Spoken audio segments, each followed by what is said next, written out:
What's going on, everybody? It's Eli here from TreeFall Studios, and today I'm going to be giving you an office tour and show you my game development studio setup and everything that I'm using currently to make video games. I know you guys are pretty interested in sometimes setup videos I've got a lot of questions on the channel about what kind of computer I'm using and all that kind of stuff, because I have a popular video from back in the day that talks about how to set up your game development studio for basically $0 by downloading all free programs using the old computer that you already use.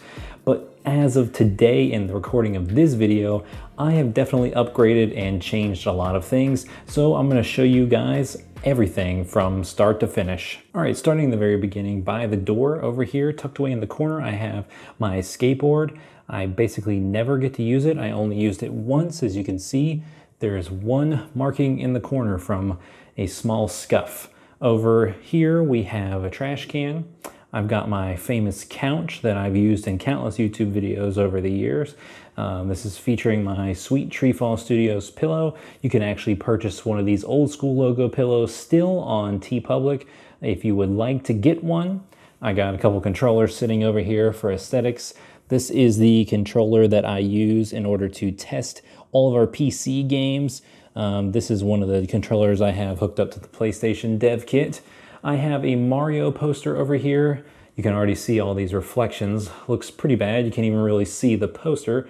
This is from the new game Mario Bowser 3D. It's Super Mario 3D World, the new one on the Switch. With Bowser's Fury, I think is what it's called. I have a giant poster here. This is a Club Nintendo special. Okay, we got some lights set up here. This is basically just for this video so you guys can see a little bit better. In the corner here, I keep my laptop nice, hidden and tucked away. The laptop I basically use for testing our games on Steam and stuff like that. In this corner, I have a little cushion to sit on. Basically, you can't actually, I mean, you can kind of lay in this corner, but once I have, but you kind of got to move it out here. I have a closet. This is pretty crazy. This door handle here, I accidentally broke off when the door was slightly opened and I was testing my desk. So the main feature here I wanted to talk about is my new desk setup and computer setup I built, but we'll get to that in just a second. I have a brand new chair that I built. This is actually pretty cheap. This is not one of those $1,000 chairs or anything like that. This is a chair from Staples. This is the one that everyone talks about in offices being comparable to those really nice chairs. And this is like a $200 chair and I got it on sale. So nothing expensive here. Most of the stuff is not expensive. So I'm gonna be talking about how to set up your game studio and do a new video and still how to do it within a budget. So chairs, pretty cheap actually. I have this nice little plant. This is especially for the TreeFall Studios. He gets watered on occasion. It doesn't take too much water. This is actually also super cheap. This is an IKEA plant that I think cost $12. This is my planner, which I take all of my notes on. It's the full focus planner. It actually is quite expensive. I think these are like $40 or $45 for a quarter. It's very helpful. However, I was given this one for free, so also nothing to pay for there. I'm using Harman Kardon speakers. These are ancient from like the 1990s. These were also free. They were passed down to me. My dad gave me these, but they still sound very good, so I'm able to do a lot of music development with those and listen to everything I need to listen to and get all the sounds just right. But, you know, get pretty old. I would like to probably redo those sometime soon. However, for now, they're staying because we're an economical game developer. All right, so I have two monitors here. They're both Dell monitors. These are also not expensive. I think they're about $100 each. So as far as monitors go, pretty cheap. I think they might have cost more, maybe like I think they might be like originally $200 each, something like that. They're just regular 1080 monitors, no special refresh rate. It's about standard. For these, I still got them on sale, so I think I got them both under $200 from some kind of Christmas sale last year, something like that. I have a pretty sick monitor stand. Let's see if I can get the lighting to focus here. So it's kind of holding these out here, if you can tell. There's cable management running down, so all the cables are kind of going a little bit hidden, you know, on the back of here, and they're going down that side. My cable management is decent.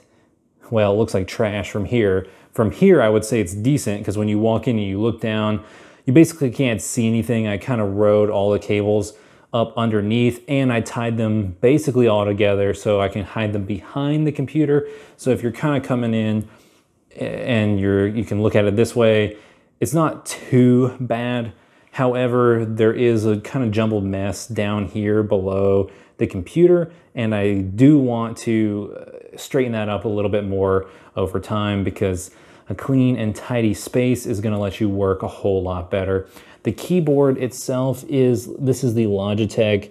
I don't remember which one this one is called. It's another keyboard that's decently expensive. It's like a mechanical light up one. It's actually wired, not wireless, so I do have one cable running down here. I think this one was another decently expensive one, maybe like a $200 keyboard that I got on sale as well for about 80 bucks maybe. I think it might have been less than that. I didn't pay a whole lot for it. And this is the Logitech MX Master 3 mouse, I think. This one is expensive for a mouse. It's about $100. I got this a little bit on sale, but I basically paid it full price, so it's about $100 for that. But it's pretty sick. It has a lot of functionality and can be synced up to multiple devices. So that's basically all the equipment on top of the desk. The actual desk itself is a custom built desk. I built this with parts that I found. I got the actual standing legs from Autonomous. It's very expensive. This is like the most expensive part to my entire studio is the desk itself. I mean, I guess outside of the computer. And the tabletop itself is actually a IKEA kitchen tabletop, and then I cleaned up the wood a little bit. My computer itself is custom built with the help of a friend. It's everything that I needed to do, and it's basically got 16 gigs of RAM, a decent enough old graphics card, but basically all the parts are from, I don't know, probably like 2016-ish or so, so they're kind of getting old at this point. Overall, not too expensive of a build for me, since some of the parts were old and used. But if you were to build the computer yourself, it would still probably cost $2,000 or so. Then over here we have the printer. The only game development related task I use the printer for is printing out letters that I send to people who work with us, contractors, or the people who publish with us. You know, like I mail checks and give them reports on how much games they've sold and how much money they've made, that kind of thing. It's the only thing I really use the printer for game development wise. I've got an ancient TV here. This is where I test all of my games. This is an Insignia, which is a Best Buy brand. I think this TV cost $99 on Black Friday, and I got it in 2012, I think. So we're talking about what is that, 11 years old. So you want to spread out $99 over 11 years.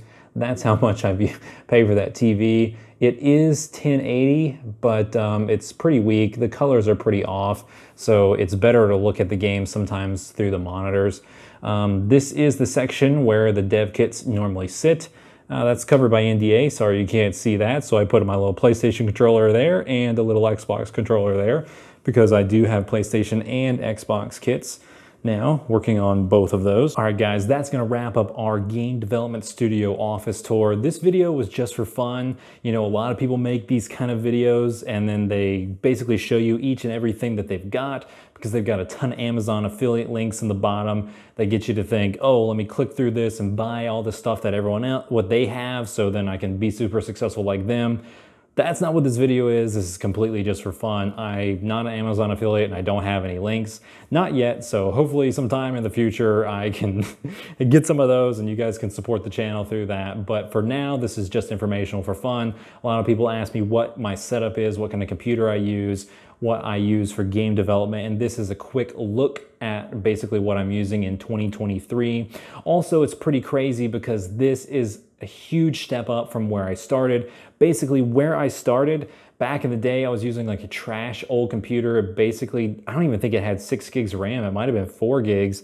Somewhere between 4 and 6. It was like 8 years old. I had one monitor and I downloaded Unity and was just trying my best. That's how I got started in Wii U development. So I've come a long way, and this is kind of like a video just showing you guys that if I started from that and made games and made it to this point, you can too, and I'm here to help you and talk to you and give you tips about how I did what I did so you guys can do it too and excel even past that. Also, this is kind of like a challenge. Like I want to do this on a yearly basis now. So this is what the office looks like in 2023 in January. And I can't wait to show you guys what TreeFall Studios looks like in 2024. Hoping it's a lot different than this, bigger, and maybe has a couple extra employees. We're on a growth track and I'm hoping to get there. So hold me to it. Before we end this video, I want to give a shout out to everybody who supports TreeFall Studios on patreon.com. I could not do what I do without you guys. I gotta give a personal shout out to Carmen Red and Shark and Minnow. If you guys do want to support this channel, you want to support the games that we make, obviously buying the games is the best way to support us, but you can also give to our Patreon page. In return, you will receive shout outs in YouTube videos, your names in the credits of the games, and you get to see stuff like this early every month. So without further ado, if that's something you're interested in, check the links out below. And I gotta end this video now. I will catch you guys next time.